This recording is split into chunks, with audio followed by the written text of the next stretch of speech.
Back in 2017, I visited the self-governing territory of Somaliland in the Horn of Africa to report on a humanitarian disaster propelled by climate change.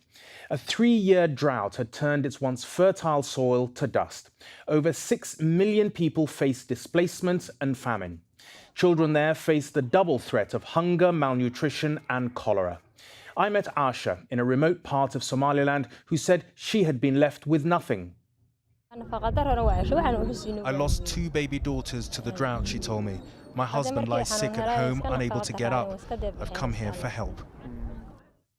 8 years on, the East African territory has made progress on many fronts, recently concluding a democratic, multi-party election with a peaceful transfer of power as it continues to campaign for formal international recognition.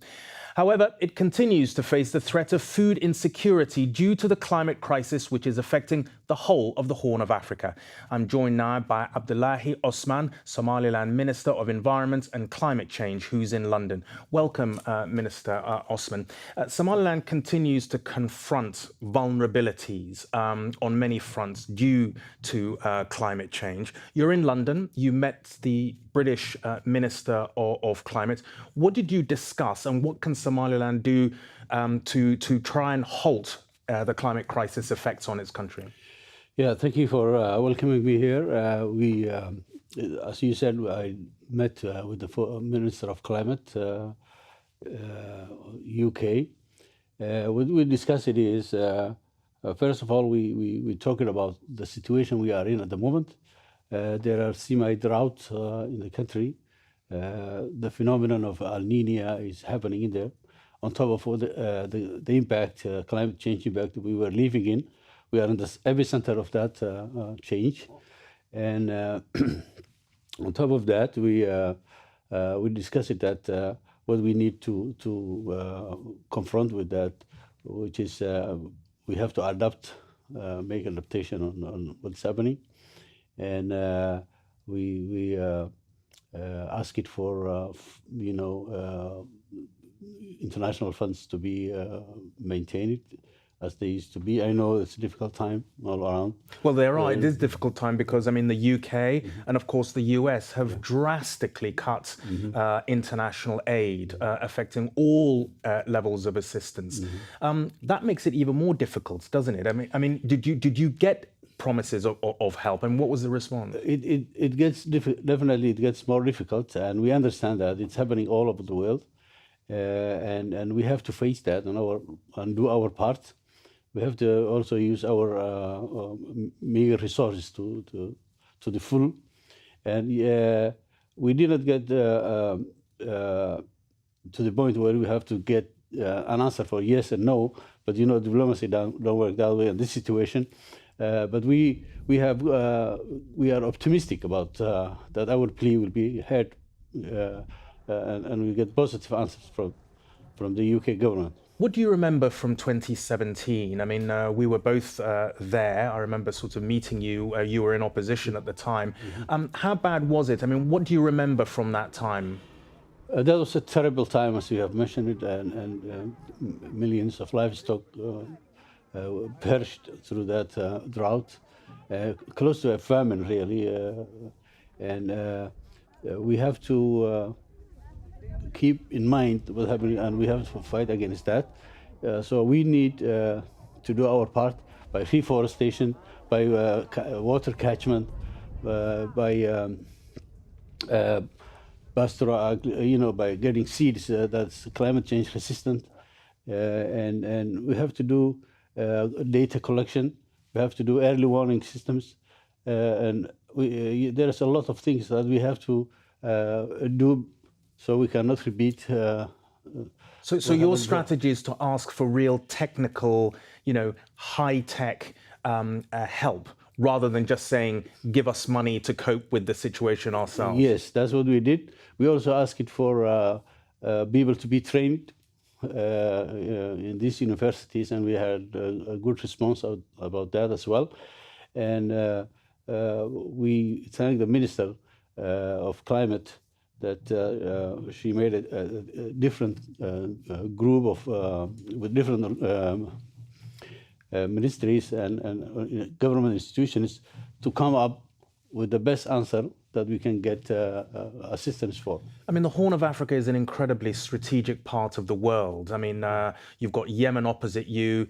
20% of global shipping and trade passes by the shores of Somaliland. What can Somaliland offer in order to convince, under very difficult times for Western governments, to commit to climate change? I mean, we live in a very transactional sort of world these days in terms of governments. I mean, what are you arguing for in terms of help to avoid another famine, basically? First of all, we have to come up with, we have to maintain the peaceful existence that we have at the moment, the stability of our government and nation. And we have to ask for investment. So we can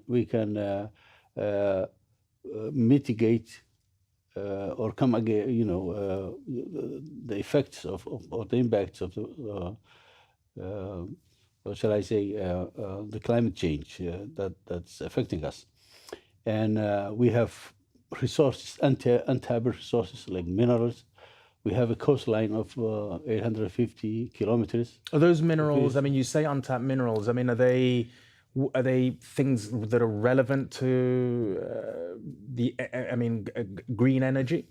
They should be. We are trying to, we will offer to change, to tap to the solar energy as well as the wind energy, which is, readily available in 12 months a year in our country.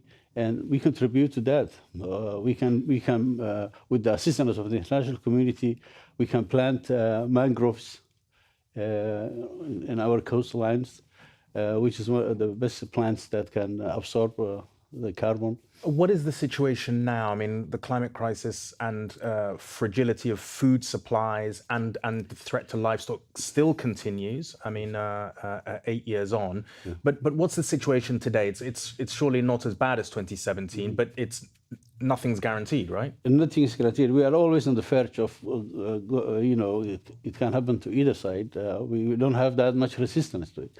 We don't have that much food security.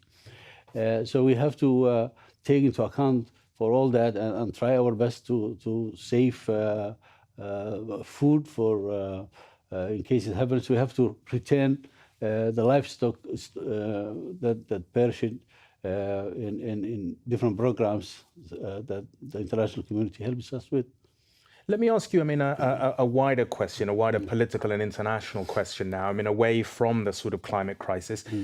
Somaliland was in the spotlight recently because it was suggested that the United States had proposed that Palestinians who wanted to leave Gaza abroad, Somaliland might be one of the places that could take Palestinians from Gaza. What's the situation with that? Because obviously it caused quite an international headlines. I think that was something that was spread by people who are not friendly with Somaliland, mainly Somalia. But for us, we did not hear anything from the United States. We don't want to proceed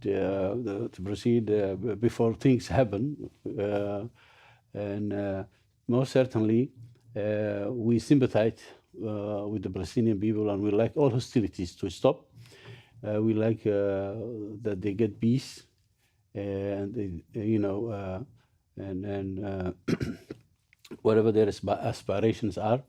But on the other hand, we would like to deal with the United States in an international manner, in a good footing, and we would like to have good relations with the United States, as many countries are doing. We are part of the international community. We would like to show them what we can offer and what they can help with us. But I should say we did not hear anything that's concerning the Palestinians from them or from any other one in that case. Okay, Minister Abdullahi Osman, Minister of Environment and Climate Change for the Republic of Somaliland. Thanks very much indeed for joining us. Thank you. You're welcome. Thank you very much.